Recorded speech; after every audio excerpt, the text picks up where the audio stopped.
What's up, y'all? We back, episode Oh, 29, Wholesale Hardknocks. It's your boy Daryll. Got my brother Mike with me. We got a special guest today, bro. We've been talking about wholesaling. We're talking about making first 10,000, first 20,000, right, without even buying a property. And now we're talking about getting it without even having to see the property, right? Virtual wholesaling. We got Tadi you could do Virtual. that, bro. What do you say? You could do a deal with never seeing the property. Bro, I don't remember the last property I walked, to be honest. So that's why I'm Yo, super you gotta excited. hear this, bro. I gotta hear this. I'm I gotta super, hear. I gotta hear super. how we're doing deals without ever seeing it. Let's go. I'm excited. Toddy, what's up? What's up, you guys? Thank you for having me. Oh, thank you for being here. Thank you for being here. So I'm super interested. Like we were talking about backstage. I follow you. I learned from you. You drop so much sauce on Instagram. So if you guys are not following Toddy, make sure y'all follow her. Her name is right there, Toddy Virtual on Instagram. Toddy, I'm curious. How'd you get into real estate in the first place? So, I was a waitress in Vegas, and like everybody else, I got laid off during the pandemic, and I pretty much had to figure it out. Like a year before, this dude had came and sat in my section. He left a little card that said "real estate problem solver," and I'm like, "What is that?" And I went on his Instagram, and he was like a house flipper. But I could see he did something else before. I had heard of wholesaling before. I got my real estate license when I was 19. I didn't do anything with it. So I heard about wholesaling, but I didn't even think it was real, honestly. So then when I got laid off, I went to his IG and I was like, hey, this is what's going on. What do you think I should do? I see you do real estate. And he was like, start off with wholesaling. So I got on YouTube. I started calling people in Vegas and I was getting cussed out. Everyone was hanging the phone up on me. It was terrible. I'm like, all right, this is fake. This doesn't work. And then I was just in Facebook groups because I'm like, there's no way all these people are doing it and I can't. So I was just in Facebook groups, just scanning, and then I kept seeing houses in Ohio were like $20,000. And me being new, it felt more real and comfortable to go for house prices that low than like a $200,000 house. Like, no way. I can't even put a down payment on for that. So I'm like, all right. I saw Con Wholesale to Millions on YouTube talking about virtual wholesaling. I'm like, all right, let me just try this. So I did the same thing I did in Vegas. I got a list. And like the second day, someone was like, yeah, I want to sell. I'm like, oh, shoot, this actually is real. Then I'm like, all right, so how am I going to do this offer? Got on YouTube, how to make an offer. Okay, this is how you make an offer. Got on PropStream, found the lowest comp in the neighborhood, and it was 15,000. I offered the guy 15,000. And he was like, is that the best you can do, Toddy? I'm like, yeah. And he was like, okay, send the contract. I'm like, shoot, I need a contract now. So I looked for a contract, found a contract, got DocuSign, sent him a contract. He signed it. And that deal turned out to be almost $15,000. Dang. And then it was crazy. That same list, and this is what was super crazy. That list was not even 2,000 people. And that same list, I got 6 deals out of that list. So yo, June, y'all need to write that down. Out of that one list, you had 6 deals, only 2,000. Out of that one list. How much that cost you? That's not happening in 2022, but that was 2020. It cost me.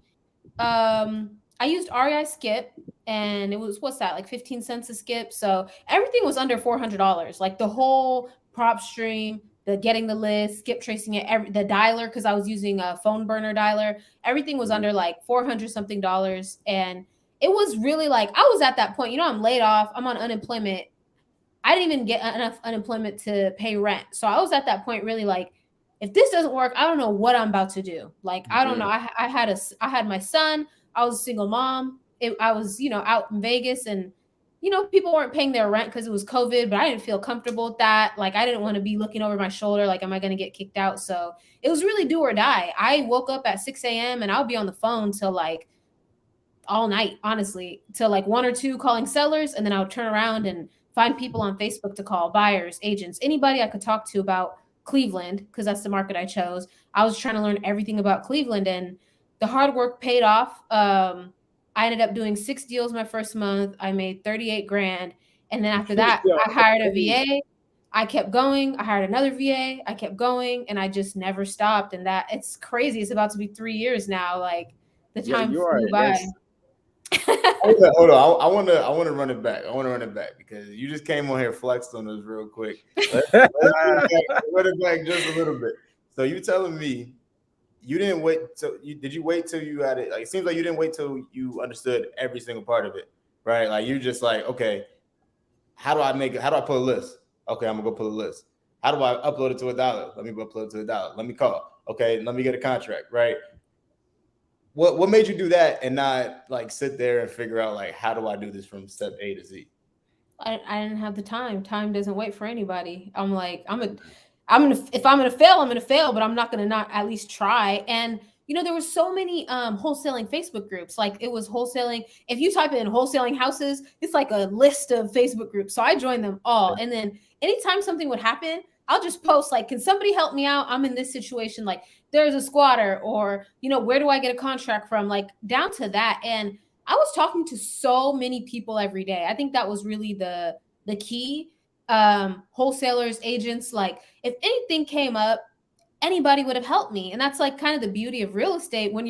I told everybody the same thing. I'm new, I'm laid off, I need to make some money, I need to figure it out. And all these people in this Cleveland real estate group, in the Wholesaling Houses Ground Zero, Wholesaling Houses for Newbies, like all these groups, there was a lot of investors who were really experienced that were totally open to help me, sharing contracts, sharing agents. Like, that's one thing about our industry. A lot of people are willing to help if you just try. Like, if you're just actually putting effort in, people want to help you. People only ignore people who ask like basic questions they could just Google. But if you're asking next level questions that's showing that you're actually trying, you're not going to run out of people who will help you. Would you say you became obsessed with? Yeah. Oh my God. My mom was like, because my mom, she had moved in with me because she just sold her house and then she didn't want to look for a house because it was COVID. And she was like, first of all, you're going to go to jail. Second, you're not eating. You're going to die. Because I wasn't eating. I was just in my room calling people all day. She's like, your eyes are going to hurt. You're not bonding with your son. Like, it was so many things I had to just ignore because I'm like, you don't understand. Like, I'm about to get rich. You don't understand. And she was just like, no, you're going to go to jail. And then when I got, all those checks and I showed her, she was like, can you show me what you're doing? And then she got on the dialer too. That's how it be. That's funny. I'm thinking about it like a lot of people watching might not be in that situation where they're like pressed for time. For me, I was in the very similar situation as you. I'm like, yo, if this shit don't work, I don't know what's gonna work, right? So I got to make it work no matter what. But a lot of people are sitting here just like kind of going through the motions, right? So about time, because this is important, okay? What would you say about time to like kick somebody in the butt to get them going? If they're not in the situation where they're like pressed for time, if they're comfortable, right, with what they're doing right now. It just sucks because I don't think there's anything I could tell anybody. When people are in that situation, they're just in that situation. Like, it's like the same thing with anything. Like, if you're super overweight, you could try to tell somebody like, dude, you're gonna die, and until they feel it, they're not gonna do anything about it. I know people who's broke, living with their parents, who are in that situation. They still don't put the effort forth because it hasn't hit them. I think there's this guy, Myron Golden, that I watch a lot on YouTube, and he always says like, you're either anxious or you're excited or have anticipation. So if you're not anxious because something really, really bad is about to happen, or you're not super, super excited about that possibility of something good happening, it's really within you. If you don't have one of those two motivators, I would say the one thing I can say is I think right now is the best time ever to start wholesaling. If you haven't been wholesaling in the last few years, like this recession and the fear that it's kind of bringing in the economy is making this the best time ever. Cash buyers have been waiting for this moment. So you're not going to run out of buyers right now. I would say if anyone was going to get into it, try, fail, get your feet wet, whatever you want to call it, the time is now, and you better start before January, because once the new year hits, I really feel like sellers are going to be letting go of properties, and people like Daryll and Mike and I are going to be getting all the deals, and you guys are just going to be watching us continue to come up, and you're going to feel bad because I have people who following me. Seriously, I have people been following me since Okay. 2020, and they're like, "Wow, I've been following you for 3 years, and I see you making hundreds of thousands of dollars, and I still haven't even picked up the phone." I'm like, "Wow, it sucks to be you. Like, why not? You know, it doesn't No, even make sense." I think Yeah. people need to get tired of their own shit for them to start making stuff happen. Like I think we all have pretty similar stories. Like I was homeless when I started making calls. No Like way. I was living in somebody's living room on an air mattress, right? Oh So my kind of God. like you, where and like Mike, right? If I don't do this, if I don't sit here and I make calls every single day, I don't eat. You know what I'm saying? So it's like, and other people they have that option, right? They have the option to do that, but they just don't. Like you were saying, like they go home, they chill. That's not an option, right? I had no idea. So I mean, I know everybody probably heard your story, but can you like give me the highlights? Because that's crazy. I didn't know you were homeless when you started. Ain't about me. This about Tadi virtual today. It's about Tadi virtual today. Nah. So we'll get into that. We'll get into that. But I really want to stay on topic, right? I want to stay on the topic of virtual wholesaling. Can we get into some action items? Like, we really want to get into some sauce and drop some value to our viewers. How does somebody who lives in Oklahoma, middle of nowhere, Oklahoma, how do they get into these hot markets and get deals? Or vice versa, how does somebody in a hot market get into a secondary market, you know? That's interesting because you were in Vegas, right? Mm-hmm. Why'd you pick Ohio? No. Well, I don't think it's good to be in hot markets if you're trying to virtually wholesale, because you already have the whole part against you, or you're not going to show up to their house. There's already a lot of competition when you're in a really hot market like Vegas.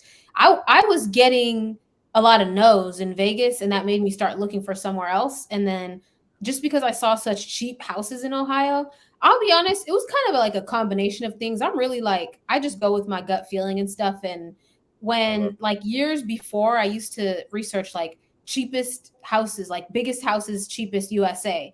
And it would always be Cleveland, Ohio. And I kind of just put that in the back of my head. Now this is like years later, and I'm going on these Facebook groups and I'm seeing Cleveland. And then I remembered Cleveland real estate was like the cheapest, biggest, whatever.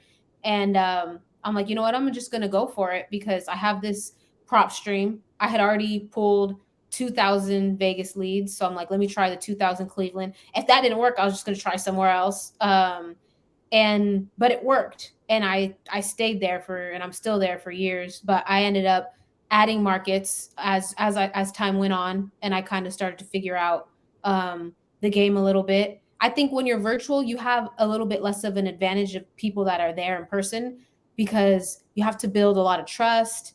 You have to have a lot of things set up, like your LLC has to be set up with the registered agent. So if they say, you know, well, where's your office? You know, you can actually have an address, because that's a lot. There's a lot of barriers. Like you need to have phone numbers local to that city. And you need to seem like you're there. You can't say, hey, I'm in Vegas and I'm calling you from Vegas. Like you don't really need to say where you are, but if they ask you, you got to say, you know, our office is located on the west side near whatever. You know, you have to have landmarks. You have to know the market. So there's a little bit more challenges, I think, to being virtual. And due to that, you know, if you're trying to do a lot of deals every month, then one market is kind of not going to be enough. Let me, and I love that, right? I'm going to hit on that real quick because I agree with you, but I do see it a little differently, right? So on our side, because we do virtually, I don't know if I'm lazy or if I'm just, I call it efficient, but I do virtual in my own backyard. I don't go to see the property if it's 2 miles away from me. You know what I'm saying? But we also wholesale in Florida, right? My LLC's in Phoenix. I don't have an office in Florida. But I tell my team now, it is tougher, right? But I just tell my team we got to get better at sales, right? We got to get better at overcoming these objections, getting off of those sticking points, and letting them know like that's really not important, right? I buy houses from my desk. It's 2022. You know what I'm saying? So we can still. I don't want anybody to be scared and think like, yo, I can't do this because I don't have anything there. I don't have like everything set up there. That it really doesn't matter at the end of the day. We call from numbers that still say spam likely, right? It doesn't even matter, honestly. Like we just get them on the phone and close them. Close them. You just gotta get better at sales. Anything is possible. Yeah. Yeah, you Anything know what? is If I possible. was to give somebody some advice, I would tell them, hey, tell your seller either Daryl, Mike, or Tadi is doing deals in your market, and that's your partner. So, like, if you're too scared about lying or something like that, and you don't want to lie or you don't want to give them the wrong information, you could just say, oh, yeah, me and my partners buy in Florida, right? My boy Daryl just bought a house, or like me and Daryl just partnered up on our house, or I helped Daryl with a house that he was buying in Florida, or something like that. That brings a third party story that brings some credibility to the table to know that you've been doing deals around the area. Yep. So, I mean, for me, I love going on site. Like, I do all the deals in my backyard. Ain't nobody taking more deals in my backyard than me, just because I love going on site appointments. Like, it's for me. I love going to the seller, like presenting a whole presentation, like doing the whole thing. That's dope. So if you're virtually wholesaling in Boston and I'm on the same lead, you're not winning, yo. You're not winning, well, you know what I'm saying? That's what I'm saying. That's the case in every market. There's always a Mike in Boston. There's a Mike in Cleveland. It's people who's showing up and they got sales skills and they got experience and you're new. So you gotta leverage whatever you can and go for the path of least resistance, because it's one thing to say, like, yeah, get your sales skills up, but be real. A lot of people starting don't have sales skills. They don't have the money to invest in a sales class. They're just like me, just starting, like, whatever, I'm just going to call. So try to have your ducks in a row. You don't need an LLC, because when I started, I was saying, my uncle, which it wasn't a lie, my uncle's got like 12 properties in Vegas. My uncle and my mom, they have a lot of rentals, and I'm just trying to find my first one. And if I didn't know something, I'll say, I don't know, but I'll ask my uncle. Like, I always did that because I didn't feel comfortable. I was scared. I was nervous to cold call. I was nervous to say the script the first time. I got the TTP script for free with the download. And I was, I know this call is out of the blue. Like, I read it like everybody, like, I sucked, but it's just like, everybody's got to start from somewhere. So as time goes on, you start to realize, like, dang, I need some training, and then you buy a course or whatever. I got a funny thing, like widening your markets and widening like your volume gives you a better opportunity.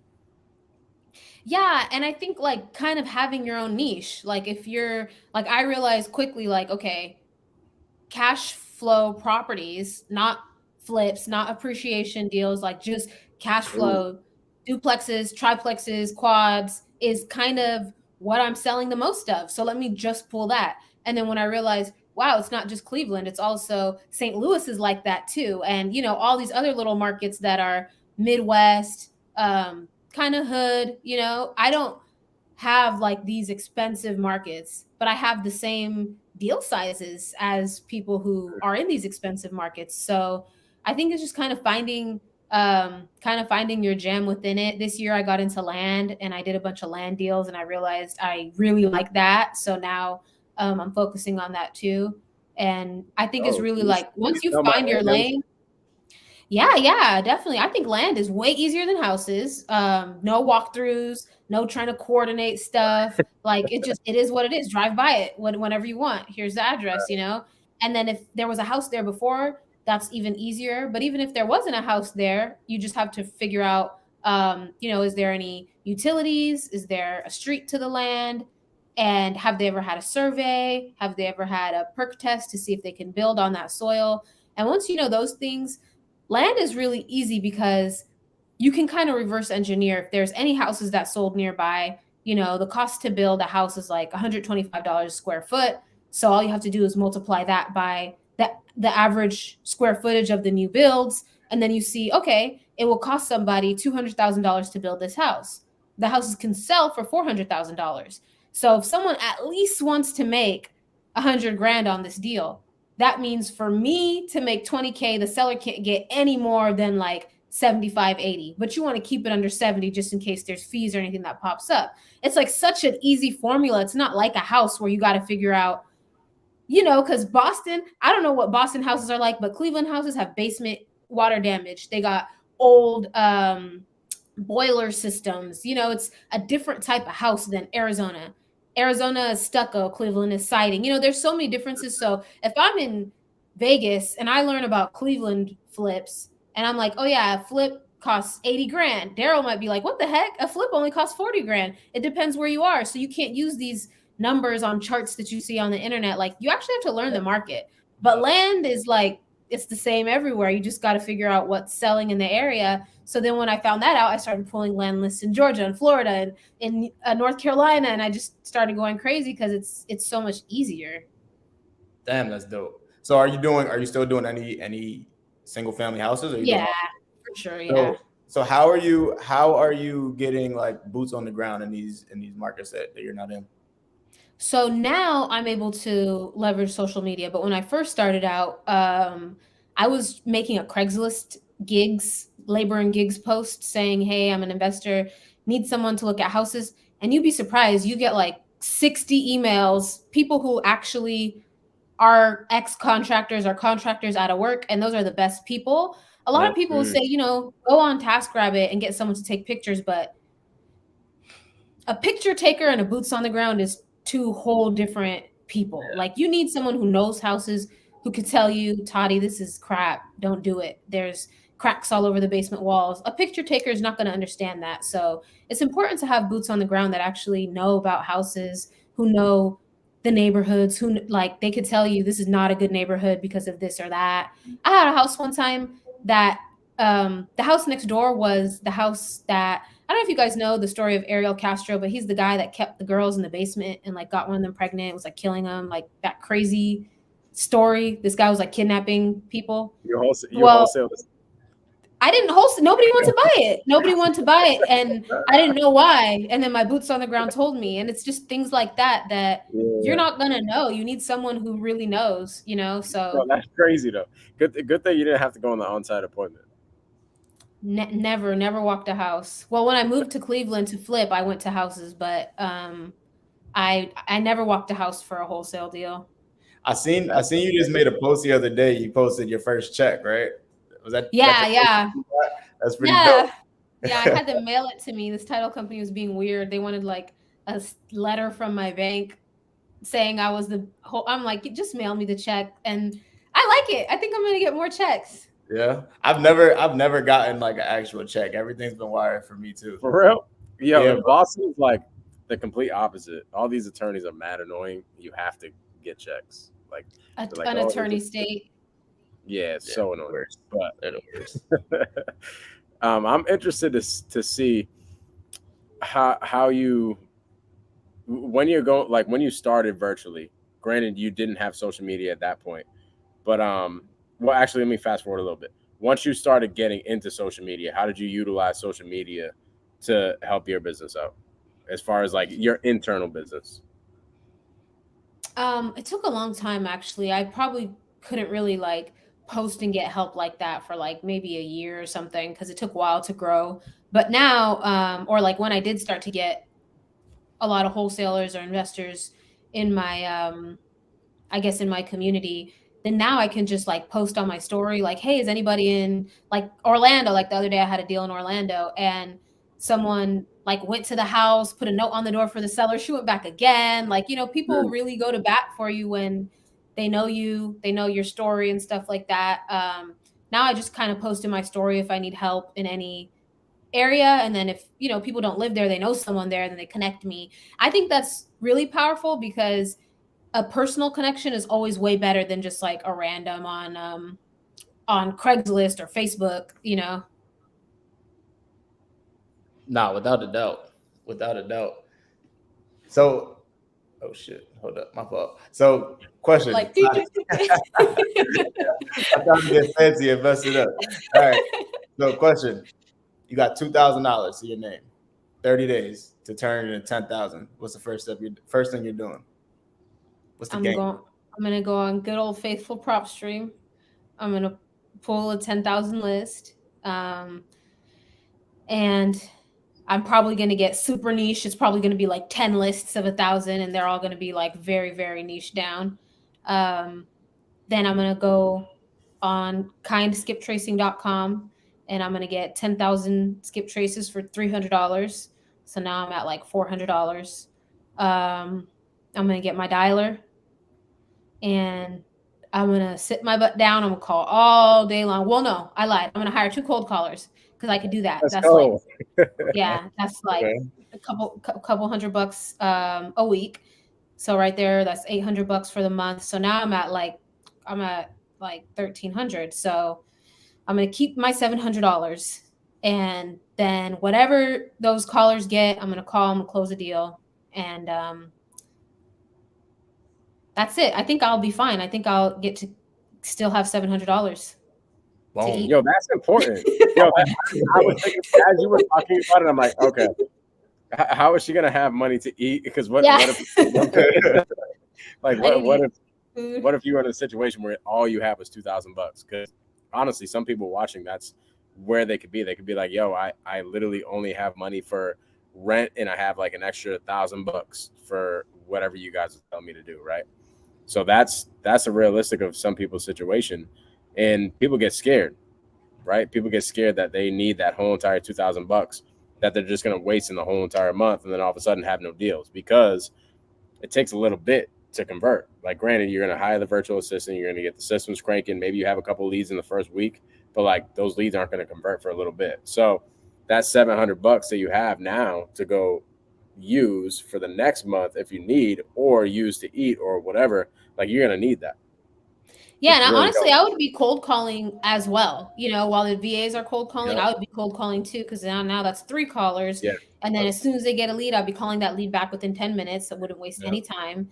And it's like, I think that the fear part of it is because people aren't going to put the time into it. But if you knew, like, I write myself these little checks. I write myself checks and I put them right there because I'm like, if I have this check right here, like if I know whatever I'm about to do is going to make me $10,000, $500,000, $1 million, whatever, I'm going to do it. So if you write yourself a check and you say, I know this $20,000 deal is going to come with these actions, you would be dumb not to do it. If you aren't going to work or you don't have like literal things where you have to be there, what else are you doing? What's more important than talking to sellers? And I think one thing is people try to do everything but talk to sellers. Like, let me get on Facebook and see if anybody else has a deal I can help them sell. And that's crazy to me because it's like you're putting your fate into somebody else's hands. And it's like, you don't know what that person's going to do with the deal. They might sell it to someone else.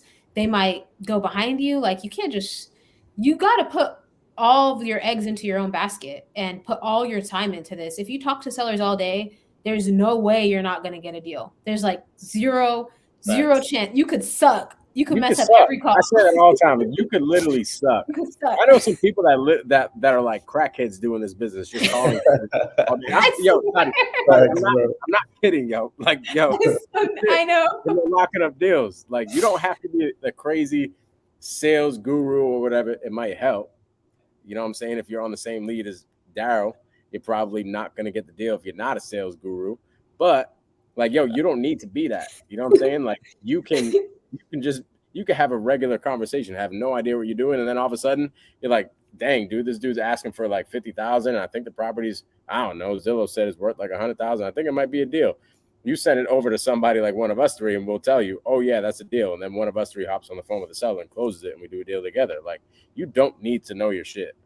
You could suck. You could literally be like, I'm looking for Martha. Are you interested in selling? And then like you'll mess around and talk to an old lady who will like who will be, you know, responsive to that kind of sucking. You know, there's old people that want to sell, you know, it doesn't really matter. You know what I think it is? It goes back to what you were saying earlier, Tadi, when you've seen that everybody, like when you went into these groups, you've seen other people were doing it, right? And you were like, you know, I see how these people are doing it. There's no way that I can't do it, right? There's some people when they see that, they're like, they're not thinking like that. They're not thinking there's no way I can't do it. They're thinking like, oh, maybe I'm not good enough, or maybe this person's lying, or maybe this is a scam. That's right? So funny when people say like everybody's lying. So what do we do? Like, how do we make money? How do we have apartments? How do we eat? Like, if we're all just liars, then what do we really do? Like, I love it. No, that's a fact. That was one driver for me. Like, yo, hold on. Nah, yo. I could do it. If he's doing it, I could definitely do it. Because it's real. Anybody can do it, yo. You don't have to be a crazy, like I said, a crazy guru or like completely know everything. You could just have a conversation and lock up a deal. Literally, Yeah, I have virtual assistants out in the Philippines locking up deals. Yep. I was about to say that's the secret. You just have to make more calls than the next person, and you got to care.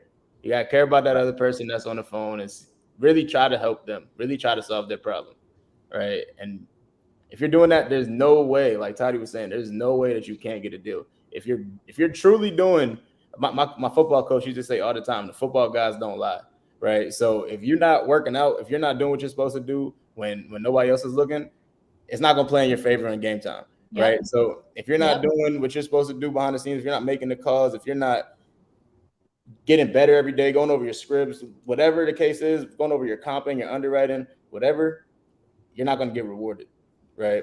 So if you're not making the calls, you're not going to get rewarded. It's that simple. It's a numbers game. It's simple, but it's not easy. It's not easy for people to get. A lot of people, they get beat up, they get one rejection, they're like, oh, I can't get back on the phone. They get scared, they feel bad, they start, self-doubt starts to spin in their head. But everything, like in this game, you got to psych yourself out of quitting. Like when people cuss you out, you got to be excited, like, yes, someone cussed me out. Like you have to make it fun somehow. Find out how to make it fun for yourself, and who are you doing it for? If you're really doing it because you need money, like you needed money and you needed money and I needed money, like you just find a way. But if you're doing it because you want to look like you do real estate, this is not it. Get a license and just, post your pictures and just, play around. What were some things you did to trick yourself into it? Like when you got snapped on and people were cursing you out in Vegas? Oh man, I'm not gonna lie, I cried a couple times. I was like, ooh, it hurt because I just wasn't expecting it. But I would put on my wall, like I'll just write. I had a lot of different things I would write to just keep myself in the game.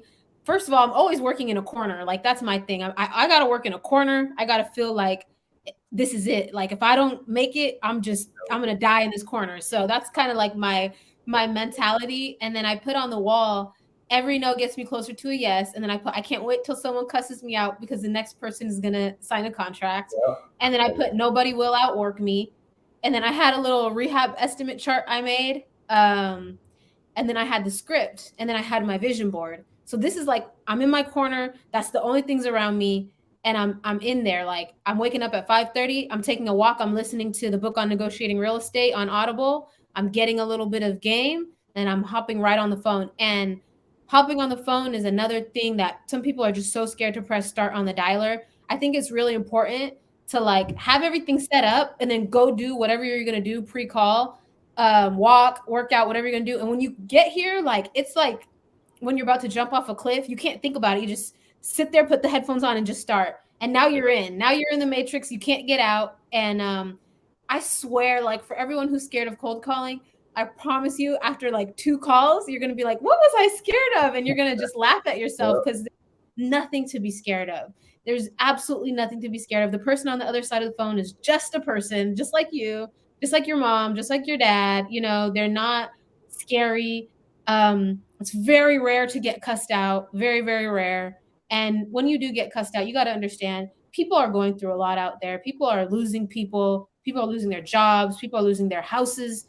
And they're getting called by, people who are just wasting their time. So just when you get cussed out, don't take it personally and just keep going, because there's someone who does need your help out there. You don't understand how many sellers have told me, like, Tadi, I don't know what I would have done if you didn't call me.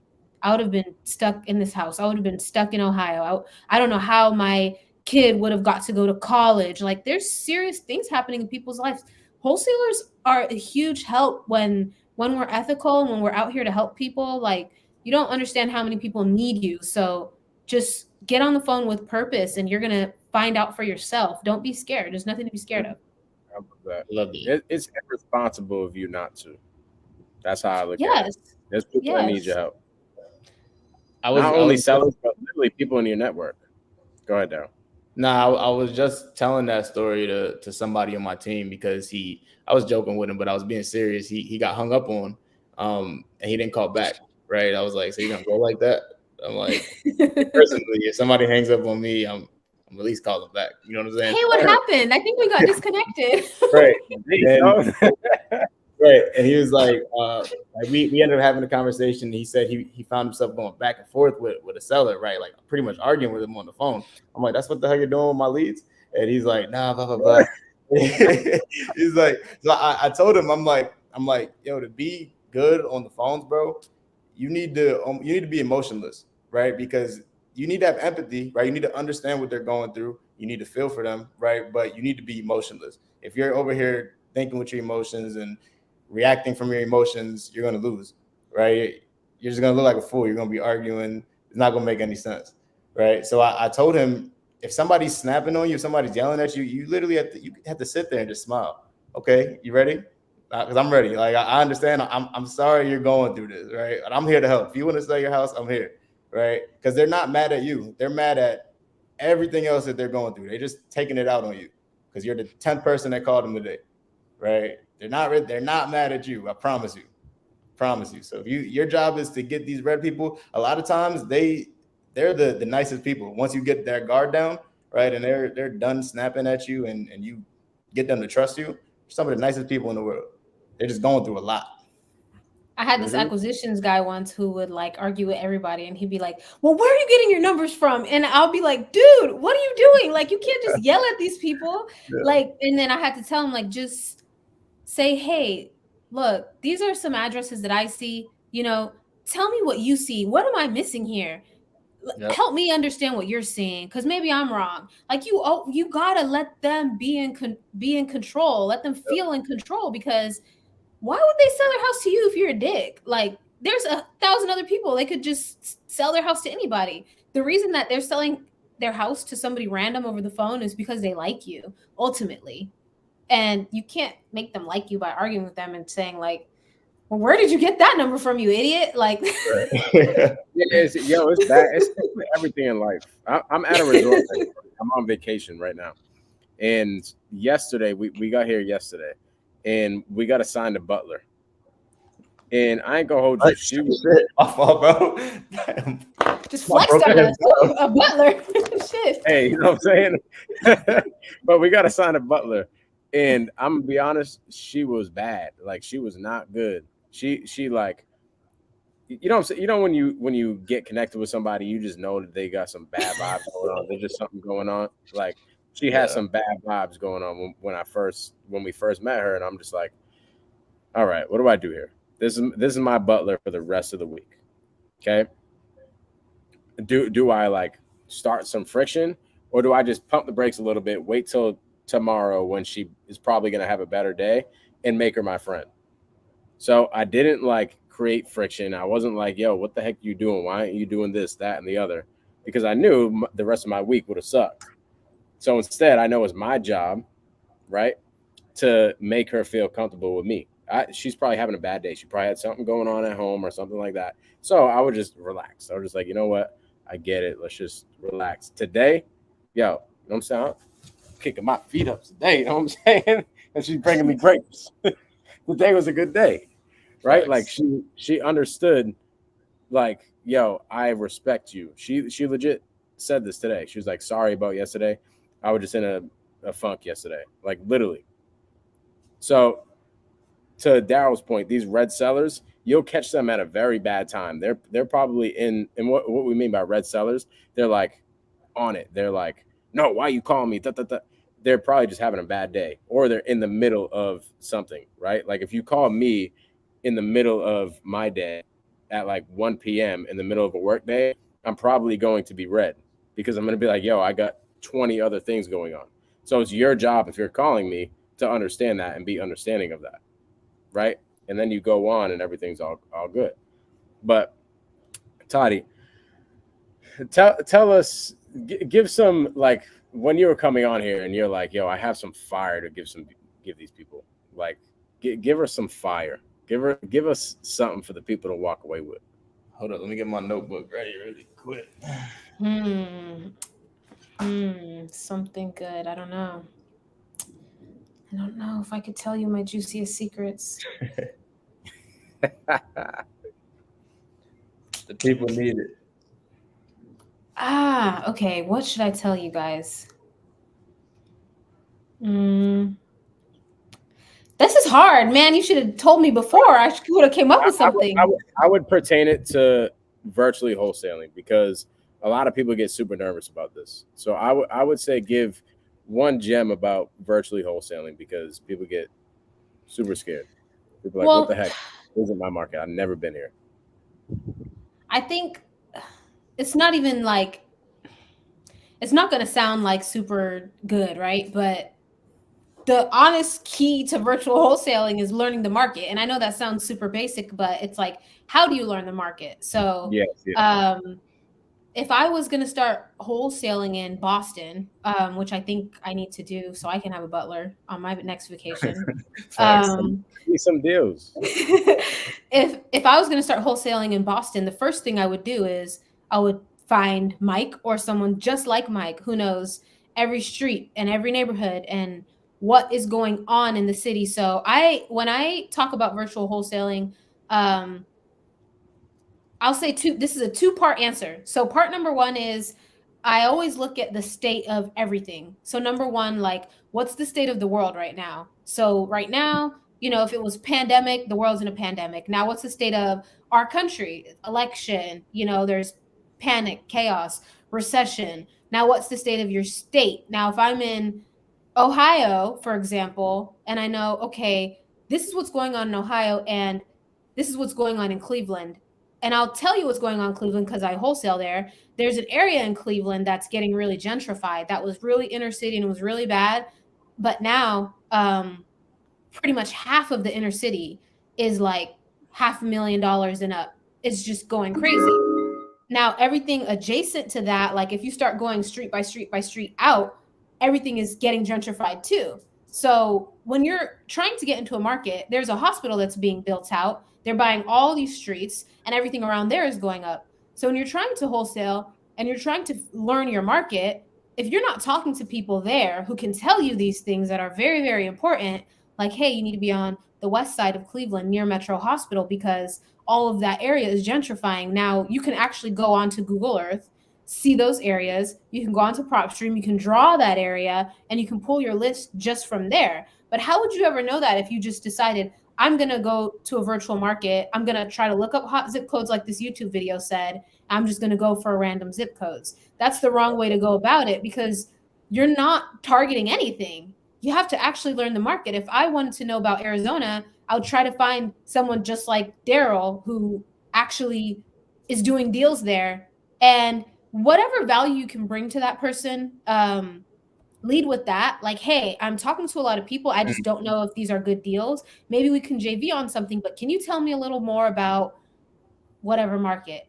And that's how I found out about South City in St. Louis. Like, this is a crazy area where I've done like 50K, 70K, 30K deals, like, dang, easily So because you're not going to these people and you're like, yo, let me pick your brain real quick. Can I send you $6 for a coffee? No.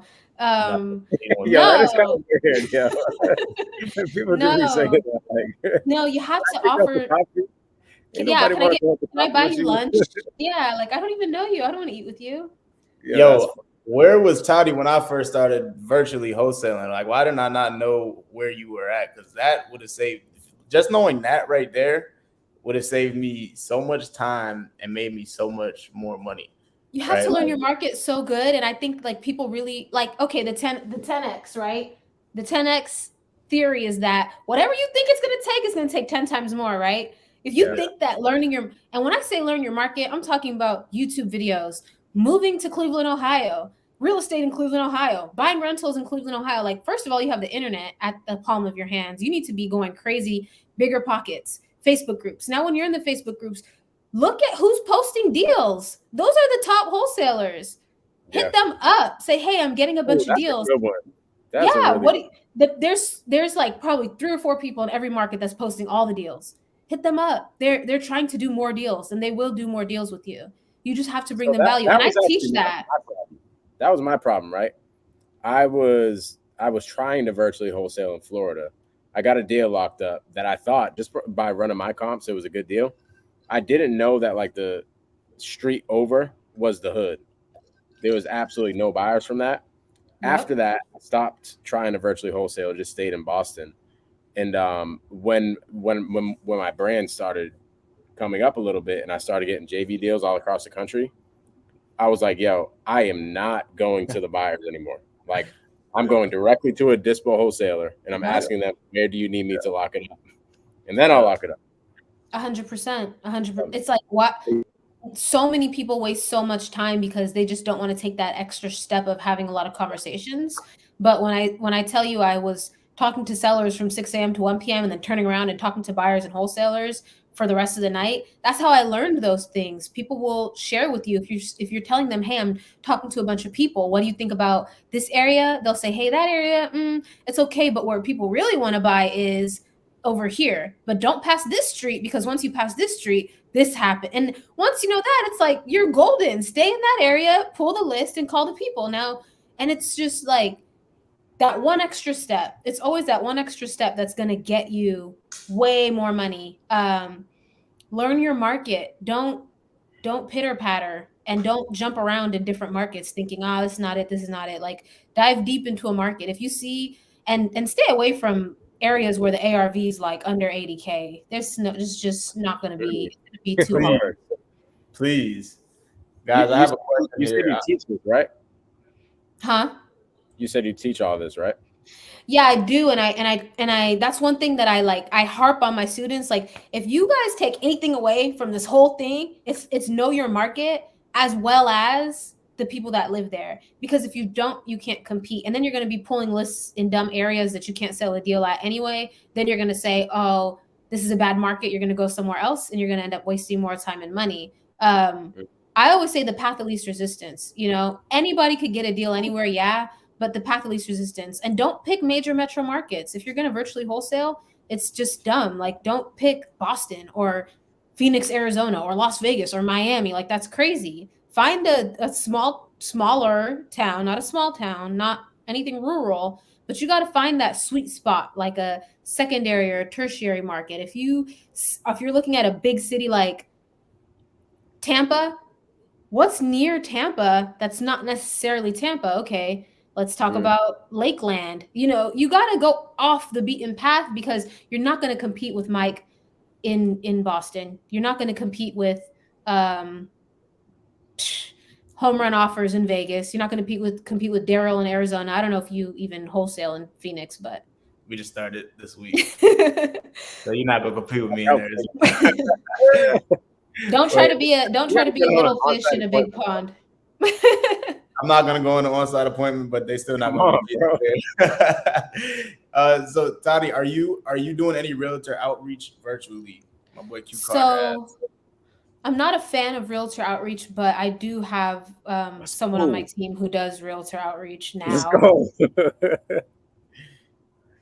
Yo, can you tell us why you're not a fan? Steven asked the question. I don't know if this is a question or this is a joke. He said, are you guys doing any creative deals or no? Yes, to both. Okay. All the deals. All types of deals. Can you explain why you don't like realtor outreach? So listen, I love all entrepreneurs, real estate agents included. I know everybody's trying to make money and everyone's trying to do the best they can for their family. So it's nothing against agents. I just really feel like agents are kind of like cock blockers in the deal. They never let anything happen. And the sellers will be like down and the agent will be like, I'm not presenting that offer. And I'm like, well, it's kind of the law that you present the offer. And then they're like, all right, I'll do it. And then the seller's like, yeah, I'll take the offer. It's like, come on, like, why are we doing this? It's just like pulling teeth, because even when you do that whole, you can double dip and do the buyer's side, then they're like, oh wait, that's illegal. Like they're so in their head all the time. And there's like, also, they don't even understand comps. They don't understand investing. They don't understand rehabs. So it's like you're talking to a wall most of the time. I don't think it's the best use. So I have one of my newer acquisitions girls. She was doing realtor outreach for like 2 months, and she just wasn't having fun. She wasn't having a good time. So I'm like, all right, do realtor outreach in these markets, right? She does some realtor outreach in the markets I'm in. I'm like, all right. A few days later, I'm like, okay, call these sellers. These are new leads straight from my cold callers. She has not wanted to call a realtor again since. She's like, she's going crazy on the direct to seller. Like, why do you need a realtor? I just don't understand the point. I will say though, while we're on the topic of virtual, how we use realtors in our business is we use them as our boots on the ground a lot of the times, and they also have buyers as well. So they'll go walk our properties. They'll bring a buyer with them a lot of the times, and they'll serve as our boots on the ground. And the cool thing about realtors is they don't know that. Well, they don't care about 50-50 splits. They just want their 3%, right? So all day we're gonna call realtors just for dispo most of the time. I've done a lot of deals with realtors on that side. You know, even if you post a deal on Facebook, there's realtors in those investor groups. Exactly. They're gonna bring buyers, you know, and especially in Midwest markets, there's a lot of buyers in Israel, in England, in China, and all these foreign places. They call realtors. So the realtors do bring the people that pay more. Even the novation thing, like I list a lot of deals. Those deals, obviously, it's a realtor bringing a buyer. So I'm just not calling realtors trying to get their listing, but we do call realtors trying to build relationships. Do they have pocket listings? You know, just trying to see if we can even find a cool realtor just in general. And we found a couple. It's just, if you have like one thing that you have to do, I wouldn't be calling realtors though. And that's what I try to like, if you only have enough money or enough time to do one thing, I wouldn't say do realtor outreach. I'd say call direct to seller. 1,000%. I agree. Tadi, how does somebody bring value to you? You were talking about it earlier. If somebody's like, if they don't want to say like, how do I pick your brain, right? If they want to work with you, they want to do deals with you. Like, how does somebody reach out to you to do that? Well, I'm a pretty open person. Like, you guys can DM me. I'm not like, you know, on this ivory tower or anything like that. That's my Instagram. You guys can DM me, and I mean, like, obviously I'm not gonna like get on a Zoom call with you or anything, but if it's just a simple question, I'll message you back. I do have, you know, a class though for this reason. I started off like, when people started asking me a lot of questions, I started doing Zoom meetings, and everybody would pay me like $50 and we get on these Zooms and I just give all the game. And then I'm like, I don't have time to do this. I got to do deals. So I made a structured program that makes sense for me, that makes sense for my students. So of course you guys can join and my class and you get me as your mentor. But if you just want to do a deal, like if you have a lead and you need help closing that lead, or if you have a deal and you need help selling that deal, just reach out to me. If you DM me, just like write in capital letters so I can like, it'll stick out and I'll open it. And, you know, I would say how someone could bring me value is if you have a deal in Georgia, Florida, Baltimore, North Carolina, Cleveland, Columbus, or St. Louis, I can for sure get it sold, like probably for more than other people can get it sold. And it might be easier to tell us the markets that you're not in. I'm not in Arizona or Boston, so Word. We can still eat. I'm coming for Boston though. Now that I hear I can get a butler, I'm like, hold up. Come on, let's get some butlers together, yo. Send me some deals. I love it. No, but I'm really an open book though. I'm not like, you know, you gotta bring me like all this value. Like I really want to help people, because when I first started, nobody was talking about virtual wholesaling, and it was like I had to just figure it out. And I'm not gonna lie, I lost like probably 30 deals my first year, not knowing these types of things, like understanding, you know, there is houses that it doesn't matter how cheap you get them, you can't sell them, you know, and I would just lock everything up. And you have to just, sometimes you need that person to say, hey, it's not a deal, move on. And I don't mind being that person for you guys. So here's what I'm going to say. A lot of people on my channel listen from Massachusetts and the Boston area, and it's very hard. I ain't going to hold you. It's hard. I almost quit in the beginning because it's so hard to get deals up here. With that being said, if you are watching my channel and you're in my market and you're like, yo, I don't know how the hell Mike's taking up all these deals, I can't get any freaking deals, please go DM Tadi. Go get in her class, like learn the virtual game, because I'm considering doing it, because there's just not enough deals up here in our market up here in Boston to go around for everybody. I'm telling you, go virtual if you're like, yo, I just can't get it done up here and you've been trying for months. Am I telling you that it's not possible? No, but I'm telling you that there's probably an easier route from experience. So if that's the case, go DM Tadi, get in that freaking class. Tadi, I appreciate you coming on here, yo. Mike, 100%. Like, I promise you, And everybody out there, if you guys are doing deals, if you're an investor, whether you're doing it on the ground or you are doing it, like, it does not make sense for you not to have a virtual wholesaling arm of your business. Like, you're literally leaving so much money on the table because the exact same thing you're doing, pick whatever city you want that's not a major city, do the same thing there, and you're gonna just be like, wow, I've been cold callers, acquisitions. That's it. It's the same. Everything's exactly the same as you're doing. Just pick another city and put it on autopilot. It doesn't need to be the best people, like you said. You got VAs doing it. Pick somewhere in the Midwest or the Sun Belt. Just do it, and you're gonna be like, dang, I'm leaving multiple six figures on the table every year. Just not adding that. It's just sitting there waiting for you. Let's go. Do it, man. Don't wait. Don't wait. Yo, I have a question, like, selfishly. If I was to take my acquisitions team and go in a virtual market and do deals with Tadi, what is that specific market? Only one. Ooh. One. What's my favorite? So I'm not gonna lie, like, the easiest place to sell a deal is North Carolina. North Carolina, and if I would say like Raleigh, Durham, North Carolina, if I had to pick, like, those two cities are, there's a lot of older people, so people are still willing to negotiate and stuff like that. I wouldn't do Cleveland because Cleveland buyers are being weird right now. And I wouldn't do Baltimore because you really have to know the market really, really well. Like, it's a block by block city.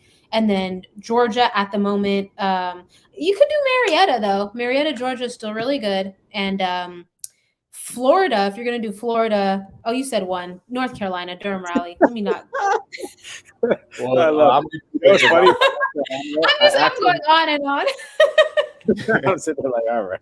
Dang it, I'm at work. What part of Florida though? Because we market in Central Florida. Yeah, Central Florida is good. But I would say like Tallahassee, Lakeland, Jacksonville, like just off the beaten path stuff. I don't really like anything too close to like Alabama because then it starts to get a little scary. Yeah. Facts. Bird. Yo, I'm super grateful for you to take time out of your day to join us today and just drop gem after gem after gem today.